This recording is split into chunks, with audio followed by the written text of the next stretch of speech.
there's a video from Hank that just came out about 7 days ago, and it's called I Just Want to Fix Things. And if you've never watched Hank Green, I'd highly suggest you do. He's a very, very, like, just honest guy, seems to me. So I think his stuff is worth showing off when he does something. And this one is, I got a few minutes into the video to get the gist of what it is so that I knew it was something I want to talk about on stream. But it's just about how kind of fucked everything is right now. So let's go ahead and get that playing. I'm going to play some Slay the Spire in the background while we take a listen to this and sprinkle commentary in as we need to, both so that this is somewhat transformative in at least some way, and also because this is something that what he's going to talk about is stuff that I care about enough that I want to also give my opinions on as we go. One of my more depressing takes, and maybe it won't sound depressing at first, but it goes something like this. In our current era, anything that will get watched will get made. And that might just sound obvious to you, but it didn't used to be like this. We used to say, oh, like we're making content for kids, let's make sure that this stuff is like super enriching. There were also times when people were like, oh, so there's a market for racist slop? That doesn't matter. We just won't publish those videos. But that's not what happens anymore. Now we have Fruit Love Island and toy unboxings and the various racists that I'm not going to name. But I've been... So I made content about Fruit Love Island before, not actually going into like any of its history or what it is or anything like that, because that's not really my jam with that particular kind of bullshit, stupid fucking content. But the idea that it exists at all, like as a concept, is fascinating because it kind of showcases that there's a person who was willing to watch something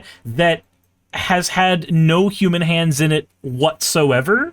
And that terrifies me a little bit. It really, really bothers me. Not because I think that there isn't a place for, like, your procedural generated stuff where I have a unique experience compared to you, but when something is completely, like, ripped out whole cloth, somebody puts in a prompt for a book and then you end up reading that book. That shit's kind of disgusting because it feels like the idea of art, the idea of what makes us most human, simply is no longer necessary to some people. I don't know. Maybe I'm getting a little existential with that, but just yeah. I've been thinking about my take here, and it is wrong. I think that there is a very vital piece of nuance to add to it. And wild thing here, like 1971 was when Herbert Simon basically called this. He was writing about a future where information was about to become abundant, and this is crazy work for 1971. And he pointed out that the thing that would get scarce wasn't information, it was attention. He had his own little phrase that he coined, a wealth of information creates a poverty of attention. And this guy was looking at fax machines and going, yeah, this is going to be a problem. I feel like he would have been turned to dust by a TikTok algorithm. But he was right. There is a very new structure of the... This is kind of like the, was it Plato, I want to think, that was the one who said that, that putting down things to the written word would stop people from thinking as much. And like technically to a degree there's an aspect of that which is true, where a lot of times like we as a species had a much better ability to retain information mentally, and now that we can do things like take notes and write things down, that's no longer a skill that is like ingrained in most of us as a default thing anymore. That's more a thing where certain people specialize in that. Said close enough, I think Plato or Socrates, one of the two. I am nothing if not a dumbass on the internet that does not know a lot of things. But I do remember hearing about that and seeing, it's like a lot of the weird AI bros, they defend AI by using that aspect a lot. They'll go, well, actually, he said that we would be losing the ability to think, and so actually being intellectual is stupid. Like it's weird. It's a weird take. Socrates. It's a weird take because when you're talking about written word, there's at least something that is being made still. There's something human that is being utilized regardless. Whereas when it's a prompt, there's only so much you can like try to convince yourself that an actual human had anything to do with this. world since we have gotten access to much more information than we could possibly consume, which is a relatively new phenomenon. And I'm very in on that phenomenon. I spend all my time in it. I surf those waves. You cannot compete on obligation. You have to make stuff that people want to watch. But here's my correction. Because there are things that people absolutely will watch that are nonetheless not getting made. And there's a very basic and obvious reason why. It's that it isn't cheap. When everybody is creating, there isn't just a system that surfaces the stuff that people will pay attention to. There are subsystems below the surface that make it so that it's a lot easier to highlight and to have be discovered people who are doing things very cheaply. I've always said this about like video game streamers. It's like the easiest job, but it's like hardest to be great at. So I do want to speak on that part a little bit. Not because I do streaming and I stream video games and therefore I care about this more than I otherwise would, but as somebody who is involved in this particular part of the business, the streaming business, I have friends who do video essays. And when they talk about streaming, one of the first things that they say is like they never want to do that. They never want to be the person that streams full time. They don't have the stamina for it. They don't have the mental energy for it. It's not something that they want to have to spend their time or energy on because they are not able to take a break from it. Like when you're streaming, you're here for the entire time.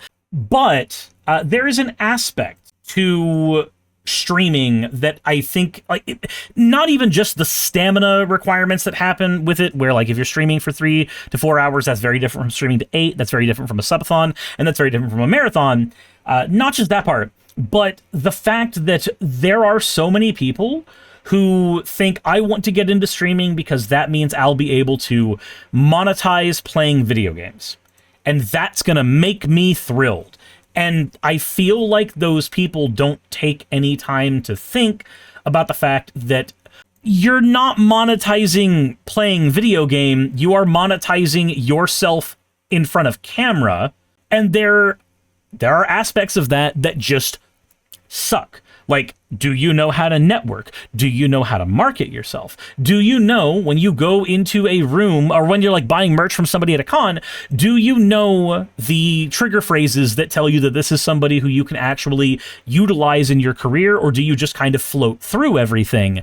Like, there's a lot of aspects to existing as a creator that most people don't talk about because most people see just the surface of being a creator. They see, oh, you played video games and got money. That's so cool. I wish I could play video game and also get money.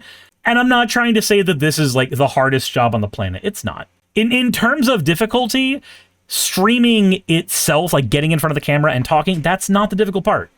The difficult part is figuring out how to make that a sustainable business model.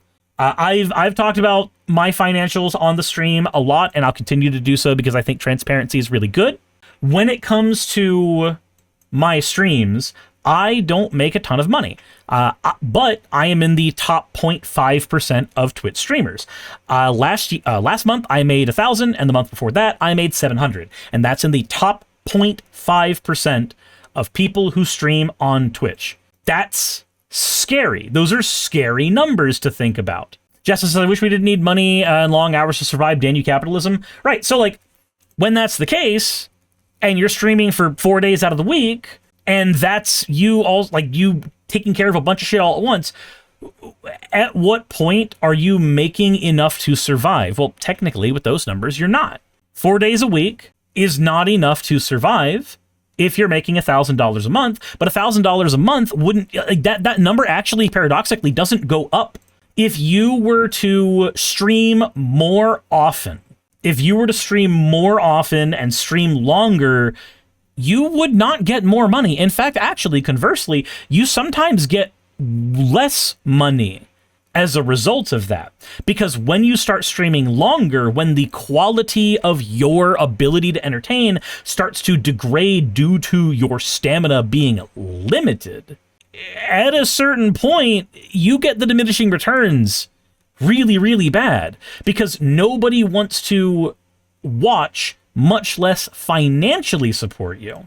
If you are just sitting there and exhausted and pushing yourself to the point where like you are very obviously getting unhealthy. And you, like as a human being, you can only do that for so long before it destroys you. But that's something that people don't really talk about when it comes to streaming. People who have been in this business long enough know that that's an aspect of it, and they know how to navigate that part of this world. But your average, like, Joe Schmo on the street, they don't think about that. That's not something that matters to them in the slightest. And not that it should, not that it's something that, like, you need to care more about my personal problems in my life. No, that's not what I'm saying. What I'm saying is most people are not put in a position where they have to even think about any of those aspects of the job at all. And then there's people who make AI slop, and I just have to wonder, like, what?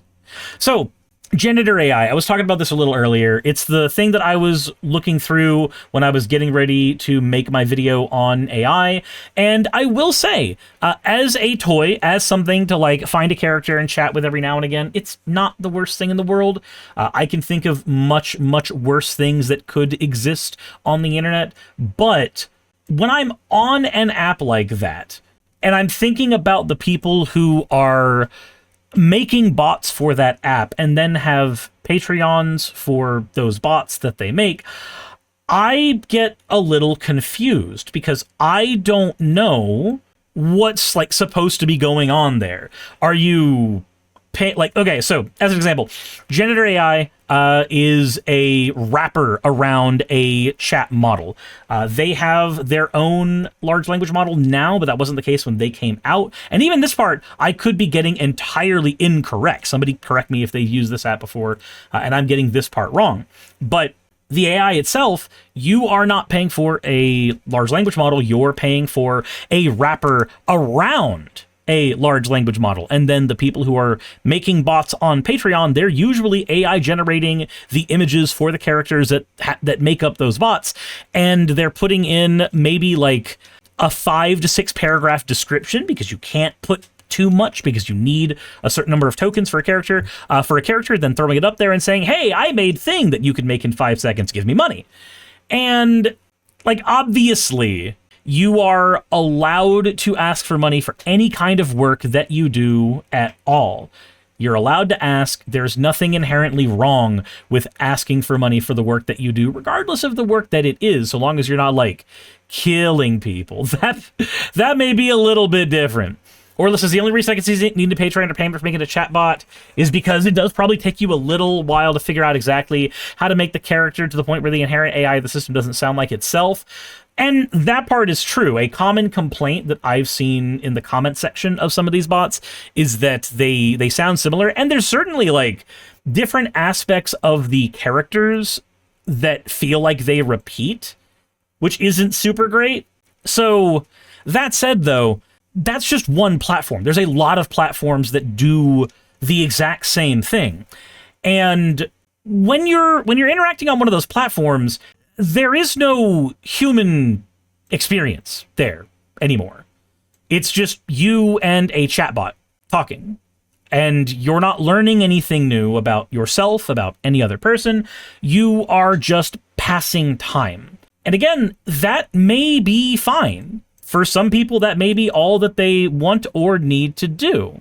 But there are people instead who end up getting on there and fucking marrying their chatbot, because to them, that chatbot is as real as anything else.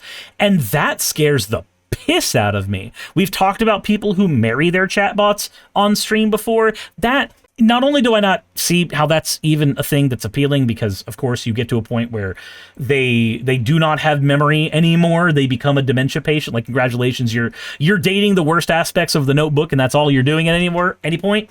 But I don't get the appeal of that being all you're doing. And I've read the comment sections there, and we're going to go over some stuff on Reddit later. There are people who their entire day is just waking up, talking to one of these bots, and then going to sleep eventually, or more accurately, losing sleep. And hell, it kind of happened to me too. Before I had hit the wall of realizing how these bots are programmed, right? while the immersion existed, there was a moment where I was staying up later than I should have, just getting to the next thing, because I was like, sweet, cool little single-player D&D thing. This is neat. Send your date to the President of the United States. Yeah, don't. Just don't. I can think of a million reasons to don't. Wasn't there a movie about a guy falling in love with an AI? There's a bunch of things about that. One of them is Chobits. Like, it's just, guy falls in love with robot for one reason or another is a more common a story than you might think. Skid says, I mean, the problem that because of the incentive structure on those platforms, the move for people who are most profit-oriented is always try to monetize people's worst fucking instincts, like structure. Right, that's where you get people who, they care about monetizing something quickly, and they don't care about any damage that that thing could cause. They care about getting it done and out the door as fast as possible, and then we get people who commit suicide because they were chatting to a bot, and the bot said that it was okay for them to do that, and so they did. I don't think I could take something stroking my ego 24/7, and like, there are ways to get a bot to stop doing that. There are a couple of methods you can use with them, but like, when I'm having to min-max the brain of something else, any immersion that's there disappears, and if the immersion is disappearing, then what the fuck are you doing there? Like, if that's not a thing that's there for you anymore, then what are we doing? Why are we spending so much time on this thing anymore? See, Glitchy says, imagine allowing people to fall in love with an unfeeling digital shoggoth. Yuck. Oh, Sylvie, thank you very much for subscribing. You know, it is a technology that feels like a fun toy sometimes, and then, like, we're gonna get to the video later on in stream where it stops feeling like that. It just starts feeling grody. So on the surface of it, it's just a person playing video games and talking, which seems like everyone would be kind of equally good at that, but it turns out that's very much not the case. But because the barrier to entering into that market is very low, lots of people enter into it, and that means that the best people learn from each other and surface each other. And so you have this field of like millions of people trying to do this, from which you select, like Ludwig. You know, you like find the guy who's like handsome and he's funny and he's great at Smash Brothers, or like pretty good enough at Smash Brothers, and he's got good ideas and he'll charm your pants off, and he'll come on my show sometimes. And I don't know exactly how to articulate this, but like there's an element where it's like, if it's going to get watched, it's going to get made, and you definitely see that. But also there's an element of, if the media that is being created is very inexpensive, lots of people will do it, and the like best ones will get surfaced. And so you end up in a world where a lot of the most talented, most successful people are making stuff that's very inexpensive to make, but very obviously you might get like way more views on a video that cost a lot more to make, but that video will never get made. And the people who are capable of making that video, the people who would be great at making that kind of content, will never find out that they were good at making that kind of content because there is no market for it. And so that's like a bit of a problem, but that problem becomes bigger when it comes to educational content. Like, I know for a fact, just as there's also uncharming people like XQC or anybody on Kick, right? But like, when you think of XQC, a thing you got to remember as well is XQC was a person who used to be considered far more charming on the internet. He was considered like closer to a dopey little guy than like the Trump sycophantic that he is right now. Like, there was a version of XQC at one point on the internet that was not the person that we see right now. That you might get like way more views on a video that helps people understand atomic orbitals or cognitive bias or the French Revolution. But that video, if it's gonna like be inside of the market for educational media, it has to be written by informed researchers and professionally fact-checked and standards aligned so that it's easy for teachers to plug it into a lesson plan. And trust me, that costs a lot more, like way more than you could ever make from a YouTube channel. In 2013, an Italian programmer named Alberto Brandolini was watching a televised political debate where one guy was just fire hosing nonsense and the other guy was visibly drowning trying to correct any of it. And Brandolini tweeted what is now called Brandolini's Law, which states that refuting BS takes orders of magnitude more energy than producing it. So BS... Yeah, I can make a claim on the internet right now that is completely fucking bogus, and it's going to be way harder for you to fact check me on it than it is for me to just say it. Like, as an example, actually, I was dealing with a King Critical video, and I made a mistake. I talked about Jurassic Park and said that, you know, the idea of the reptilian dinosaur was kind of a myth that we got perpetuated on Jurassic Park, and there's an aspect of that is true, but The other part of that I did not think about was the fact that we kind of understood that prior to Jurassic Park, that was an idea.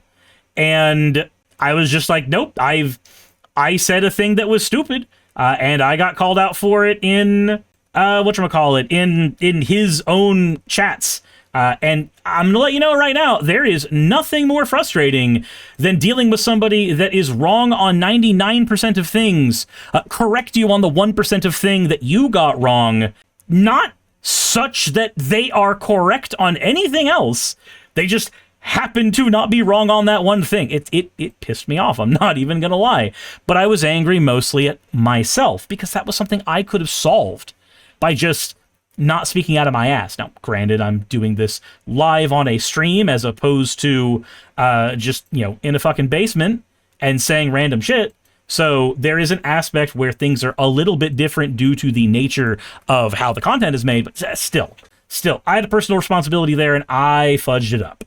BS isn't just cheap to make, it's cheap to make and expensive to refute. The fact checkers and the explainers and the people whose whole job is to say, like, wait, that's not quite right. They're playing defense in a game where the offense costs like 10 times less. And I'm not just talking out of my butt here. In 2018, a team at MIT published a study in Science where they looked at every verified true and verified false news story that spread on Twitter from 2006 to 2017. 126,000 stories, 3 million people, 4.5 million tweets. They found that the false news reached 1,500 people around 6 times faster than true news. So it's... Yeah, that's exhausting. People love sensationalized headlines. People love sensationalized info.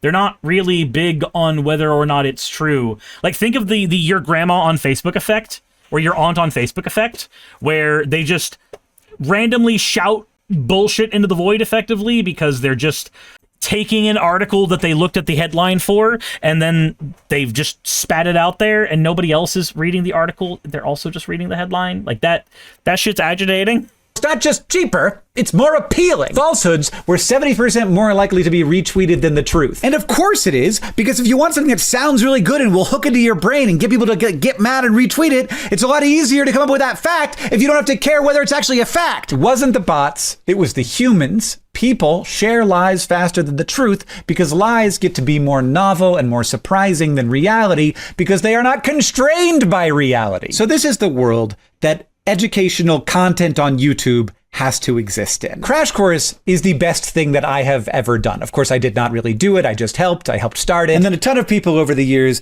have made it much better than I ever could have. Crash Course works because it is not just one person with a camera and an opinion. It's writers and editors and consultants and fact checkers and producers and animators and hosts and people whose whole job is to say, that's not quite right. A sentence that has prevented more harm than any of us will ever know. I love that. I love that it is made by a bunch of people who are devoted not to being the loudest or the hottest or the most algorithmically spicy, but to being useful and accurate and clear and engaging and winning on its own merits. Crash Course is not asking people to watch it. It is making itself watchable. We do not do that. We do not say, oh, you have to watch it, you're going to feel bad. I mean, a teacher might make you watch it, but our job is to make people want to watch Crash Course. So absolutely, we will compete for the attention, but there is no way that we compete economically. Crash Course does very well. It gets a lot of views and could never support itself the way that most YouTube videos do. Most internet content works because it's cheap. It arose from a system that rewarded people figuring out how to make good content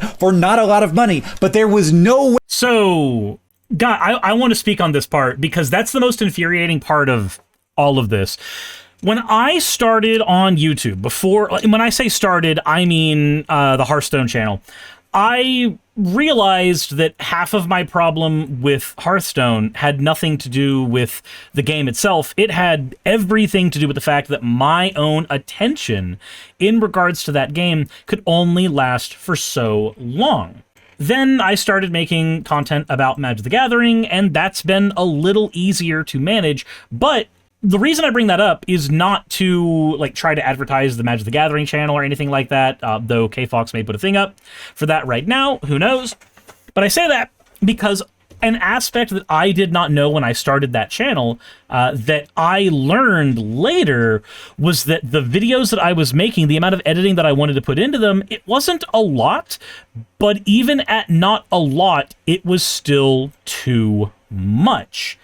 And what do I mean by that? Well, when you're making content, there is an amount of time that is able to be spent on that content where it is still worth it. If I am making a video and I know that a video of mine is probably going to make anywhere between $10 and $20 at maximum. If I spend more than an hour on that video, I am now moving into the area where I am making less money than what would be considered to be a reasonable wage in Georgia. And I pay more in taxes than most reasonable people in Georgia because I am self-employed. And self-employed people pay more in taxes than people who are not self-employed. Now, there are ways around that. I'm not going to get into the nuances of that. There are ways where that statement is technically a lie because of the amount of stuff that I buy for the channel that ends up getting written off. But in terms of just raw numbers, in terms of just the raw material that I am looking at when it comes to the IRS, technically, I am told I have to pay more.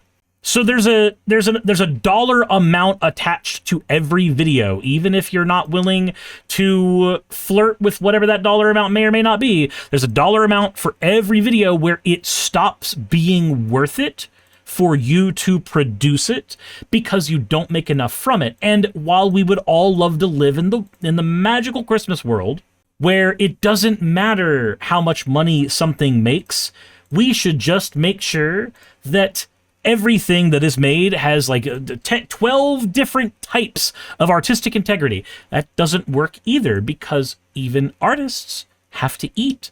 Anybody who does art for a living knows that there is a point where it is no longer viable. It is no longer worth it for them to spend any more time working on a piece, though they probably would want to sit there and work on the same piece for days and days and days and days until it got absolutely perfect. But if you've got a client who wants something done and you have gotten that client to say, hey, this is something that I need done in 5 days, let's say.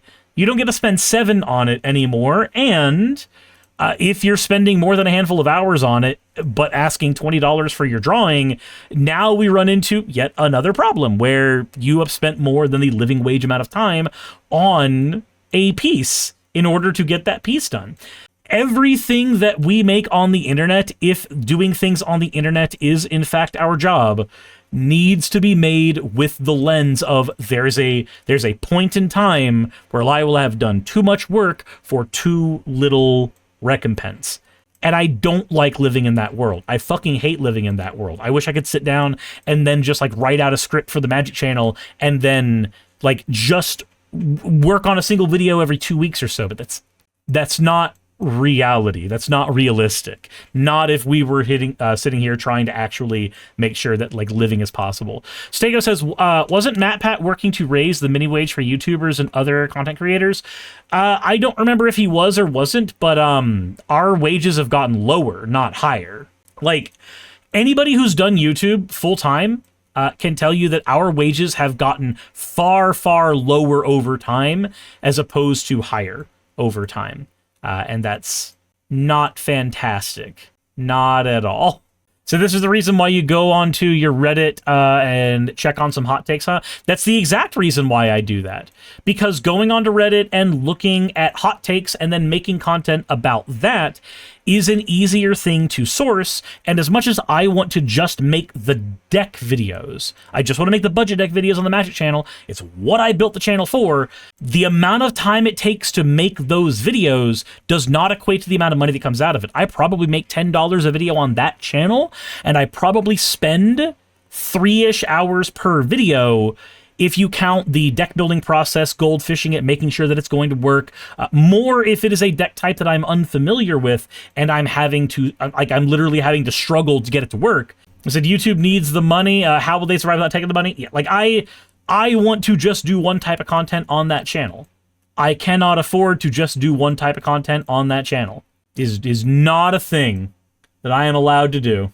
way to do that with Crash Course. It has to be expensive. We already know what happens when expensive educational media tries to survive in a market that rewards cheap content. We watched this happen in my life. I watched it. When I started watching TLC, it was called The Learning Channel. TLC launched in 1980 doing instructional and educational program, and over the course of a couple of decades, it just drifted away. The educational stuff got more expensive to make. The reality stuff got cheaper to make. Math happened and they changed the name from the Learning Channel to TLC. Even worse is the History Channel. Like, I'll allow Pawn Stars. I think you can learn something from Pawn Stars. Ancient Aliens, though, is like misinformation. You know, the pyramids were not built by humans. That's just fake. Discovery did this. Like, they changed the slogan from explore your world to entertain your brain. It's almost like a confession, you know? There's also an academic term, the History Channel effect, coined by a professor in Wisconsin in 2010 to describe the situation where people cannot tell the difference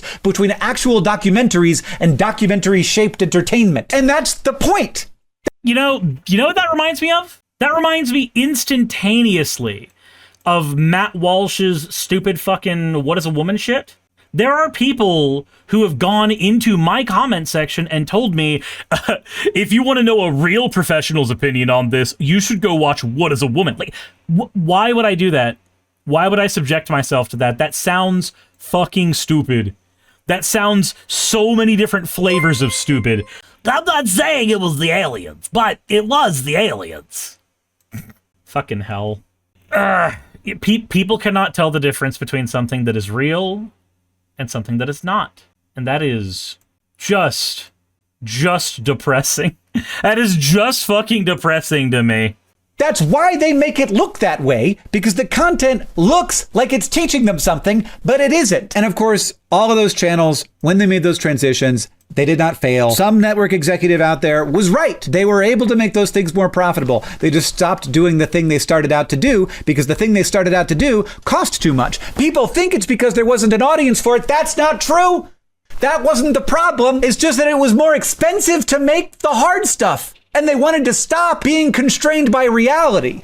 So they made the fake stuff. That is a mess that educational media has been falling into for 40 years. And that absolutely affected a big decision that my brother and I made this year. We could have sold that company. And there were people who offered us money for it. And we took those meetings and we took them seriously because like maybe there was an opportunity to go bigger, to do more. But there was just no way that I felt that we were going to be guaranteed to not head down into a world where we just kept making it cheaper. And so we took a different path. Complexly is the company that makes Crash Course and a bunch of other educational YouTube video channels. And my brother and I started it 15 years ago. And this year, January 1st, we became a nonprofit organization because there's just always going to be that gravity. You know, it's expensive to make Crash Course and it should be. And if we were trying to figure out how to make it cheaper, we'd figure out how to make it cheaper. And I wouldn't want to do that. We wanted to set up the company so that nobody ever gets to make the math in the wrong way. People want to understand the world. They want to know why wars happened. They want to know how their bodies work and what money is and why history unfolded the way it is and whether the mitochondria is as important as everybody is saying it is. The problem is not that people don't want good information. They do. The problem is that good information is expensive and bad information is cheap. We can't change that, but we can build structures that survive it anyway. What did I do this year? I made my company a nonprofit organization. But another thing that we do is that we take a moment to decide right now whether you are able to buy a Crash Course coin. I'm not asking you to buy one. I'm asking you to take a moment to think about whether you can. Because if everybody does that, then a portion of you will realize that, yes, you are that person who can help us. You can get a Crash Course coin. These are minted in Arkansas from hand-engraved dies at Shire Post Mint. And I do want you... Okay, so now it's an advertisement. And it's not that I don't want Hank to advertise. I think he deserves any bit of money that goes to him. But we are effectively at the end of the video, I think. You to know that Crash Course might we make a very and here I am having just finished editing this video, realizing that I haven't told you the important thing, which is that this is not a thing that goes on for long. So if you thought about it and you're like, I am going to do that, and then you were like, but I'll do it in a second, please just do it now, because that way you... Okay, yep, nope, it is just more of the advertisement. And again, it's not that I don't think Hank deserves the advertising. I just That is not what my point is here. It is a self-ad. It's a self-ad. It's a self-ad. Again, there's nothing wrong with that. I think that he should be able to do that, and I think that he deserves any money that comes out of it. I also don't want to listen to it because I want to respond to things that are said, and there's nothing of substance being said when it's just the self-ad. So, Said one day a Suris challenge netcoin or an MTG token card of some kind. Something like that technically exists, but that's neither here nor there. That said, I empathize a lot with a lot of the complaints that he has here, and generative AI is certainly making this a lot worse. And it used to be that, let's just talk about the image generation part of generative AI real quick. It used to be that I could honestly say, hey, when a real artist does something, you actually get something that's worthwhile. But when a AI generator does something, you're not going to get something that looks anywhere near as good. And that used to be the case. But generative AI is getting better and better and better and better and better at what it's doing, and it's scraping more and more data and being more and more predatory. So that statement is starting to be more incorrect. For the people who don't care about the artwork, who just care about the outcome, and I know that you guys exist, and you guys are fucking frustrating, but for those who care about not art, they just want pretty picture in their hand, which is a very different thing. For those people, generative AI is getting better and better at making it where they don't have to do shit. And then as that happens, as we have generative AI improving in that regard, we then have more and more artists who would really, really like to be able to afford to eat and do their jobs, and they aren't going to get hired by major companies as much because they're literally just replacing artists with AI. And there are people who celebrate this for some stupid fucking reason. And I don't get it. I don't get why we would celebrate the art of people dying. And that's just generative AI. Then we get to large language models, and it feels like the thinking happening for you instead of you actively thinking about things is... I want to say that it's gross, but I feel like that doesn't quite encompass what my feelings are on that when somebody does not take any time to research. And like, it's like with Wikipedia, right? If you want to read Wikipedia, that's fine, but please at least look at some of the cited sources afterwards. If you want to use AI to give yourself a springboard for a topic that you don't know much about, sure, whatever, but at least once you are done doing that, letting it be a springboard, let it actually be a springboard, and actually go and read something written by an actual human being about the thing that you ostensibly care about. So that's an insult to Wikipedia. Right, I'm not saying that to say that Wikipedia and AI generation are anywhere near the same. And somebody's going to go into my comment section, they're going to say that's what the point I'm making, and they're going to be wrong, and I'm going to laugh at them, but I'm still going to be frustrated that they, breathe. I say that to say that there are people who use it in place of research. I have used it in place of research in the past as well. I know how easy it is to use Wikipedia not as a springboard for a topic, but as the entirety of your engagement with the topic. It's not a very difficult thing to do. Suggest says, joke's on you. Mauled banned me and forgot about me with the Vine boom. What, Baldhound banned you? Weird. So Gen AI is genuinely the fast food of what? I'm willing to agree it's the fast food of something, but like there's information missing from that statement. That said, that's what the large language models are, the information. Now, when I'm thinking about large language models, I'm not just thinking about the way that people consume info like it's fast food instead. I'm also having to think about the people who are using it as their companion, as the person that they're talking to on a day-to-day instead of real people, because real people introduce friction into their lives that they don't want to deal with. So they said art? Did they? It just cut off. Weird. Yeah, my end just cut off. Said, forgot to space the period. No, Gen I is the smoking of information, highly addictive and deadly. Fair. I want a world where it can be less predatory, but I feel like that world doesn't exist as while Sam Altman, I don't know, fucking breathes. I don't think that world gets to exist while he's around doing stuff. And like I said, there's a video we're going to talk about here in a bit in regards to him specifically, because there's some shit he said that I think we need to talk about. Like, it's honestly gross. And it's not new. It's just frustrating. And I know that I just did the thing, it's not X, it's Y thing that pisses me off so much, but I don't have a choice sometimes. Anyway, that was Hank's Screen video. Please go check out his channel. He is a wonderful, wonderful YouTuber and science communicator who does a fantastic job at functionally being a modern day Bill Nye. I'll just go ahead and say that right now. That is how I feel he is sometimes, is just a modern day Bill Nye.